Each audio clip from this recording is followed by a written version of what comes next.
Few months before that $2 COE, I helped my customer got a COE for 2,000. My customer praised me. 2 months later, the COE was like $2. And then I kinda, from my customer, I say, hey, what happened? Hi everyone, welcome back to another episode of ZHNGTV Podcast. So today with me and Farhan is Arthur from Teck Wei Credit. Hi, I'm Arthur from Teck Wei Credit. And what are we doing here? We are here to discuss about a very serious topic, COE. Yeah, and I think a lot of us are quite shocked how COE has been rising for the last few months, and it's surpassed over 100,000. And I feel that it's something that we need to discuss. I think it's a no-brainer that Singapore is one of the most expensive places to own a car, right? Because we have a lot of taxes, really. There's a lot of different stuff like OMV, ARF, excess duty, and profits, and lastly COE. So Arthur, can you tell us a little bit more about this stuff? Maybe let's start with like OMV. the breakdown. Let's say if I want to buy a car, right, what's the breakdown? Yeah. Basically, OMV is the open market value. It's the price where you can get this car from overseas. So generally, those smaller cars will attract about 100% tax on the OMV. That is the ARF that you have to pay upon registration. So upon the 10 years, what you can get back is 50% of the ARF. So some bigger cars, they will have staggered ARF.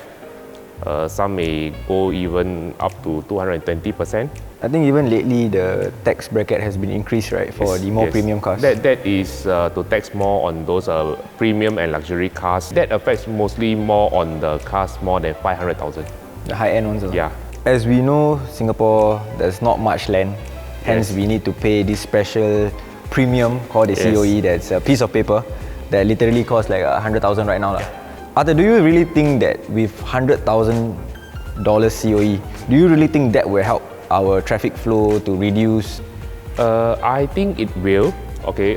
Because imagine without that 100,000 COE and everybody starts to buy car, I'm sure we don't want to be stuck in that type of situation where you can't even move, right?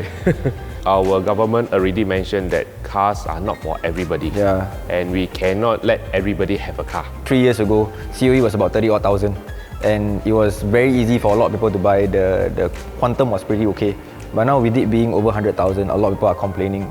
Yeah, but the fact is, car is never cheap in Singapore. I think when it was 30,000, people are still complaining that COE is expensive. Really? They have to pay extra 30,000 to buy a car. Even at 100,000, people are still buying. I would say it's a market demand and supply. So back then, before rental companies existed, COE prices was determined by the purchasing power of Singaporeans. Like economy good, then more people buy. Hence the price go up. Hence the price go up. So you can say something like that, is it? Yes, because I remember in 1995, there was a property boom. Prices went up. That's why I think COE went up to about 100,000. Few months ago, crypto was very high. Now it's plummeting. Yeah, shares. Yeah. It's the market demand and supply.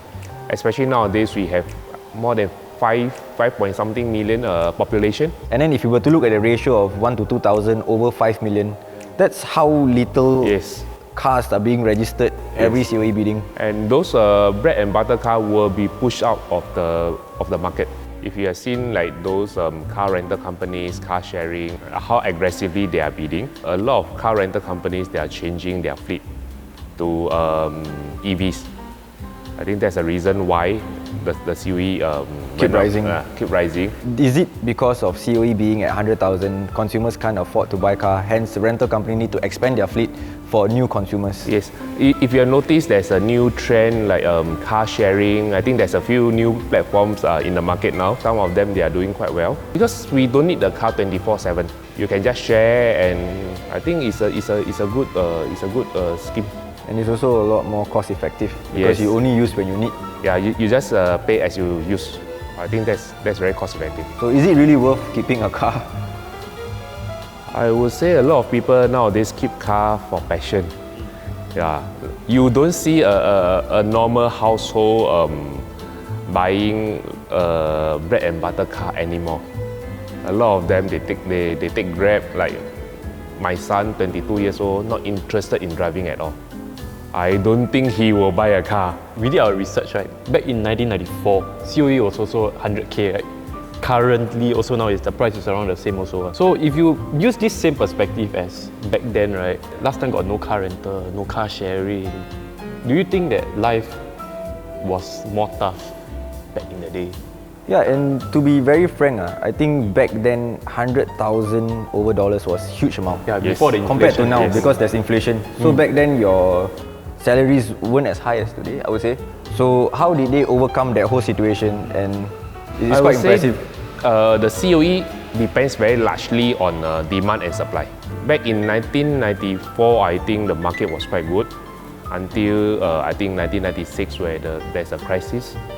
Yeah, and the price really come down all the way. I think in 1997 December there's a $50 COE for Cat B. But I think even more Yes, in cheaper was 2008 December there was a $2 COE. Can you tell me more about it? Because I find it really out of this world. $2. Few months before that $2 COE, I helped my customer got a COE for 2,000. Which is still relatively cheap. Yes, it's cheap. So you know that at that point of time, my customer praised me for being good advice. Then 2 months later, the COE was like $2, and then I kinda from my customer I say, hey, what happened? But do you manage to buy any cars when it was at $2? I managed to get a COE, and then I bought a Honda Fit during that time. So with the new implication of EV cars in Singapore, and I'm also sure many of you guys know that the government has been boosting their infrastructure for 2026 so that all the infrastructure are ready for EV cars. So with the new supply of EV cars, right, do you see or do you think that there's no chance for COE to drop since EV cars are coming, everybody will want to get an EV due to the rebate? Yes, I would think so.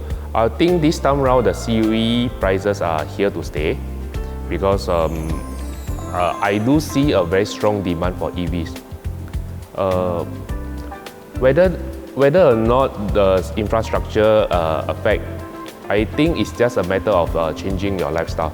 Do you think that petrol cars will be phased out in the future, and you being a classic car enthusiast? I think petrol car and classic cars, we have to put it aside.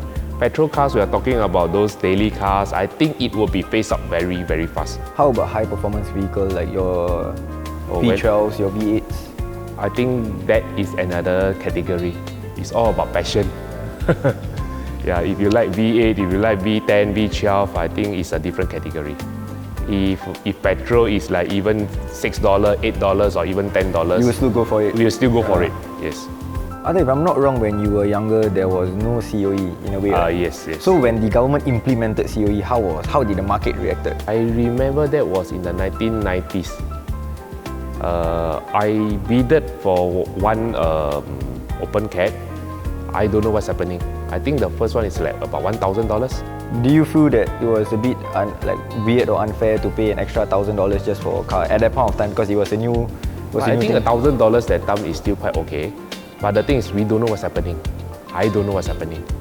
Yeah. So slowly the Yes. trend went on. So yeah.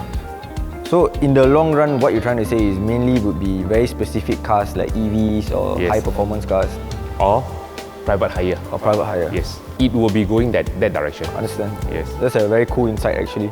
So other than, let's say, there's this DDSR, the Yeah. percentage. So how does that work? No, I think the best part, you work out your budget, your car installment plus your home loans, it should not exceed 40% of your income, of your total income.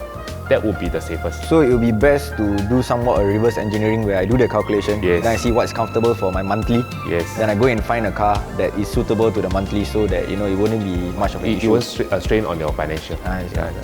So that's a quick tip, I would say, because most of us will just look at the price tag of the car and then we go and figure out.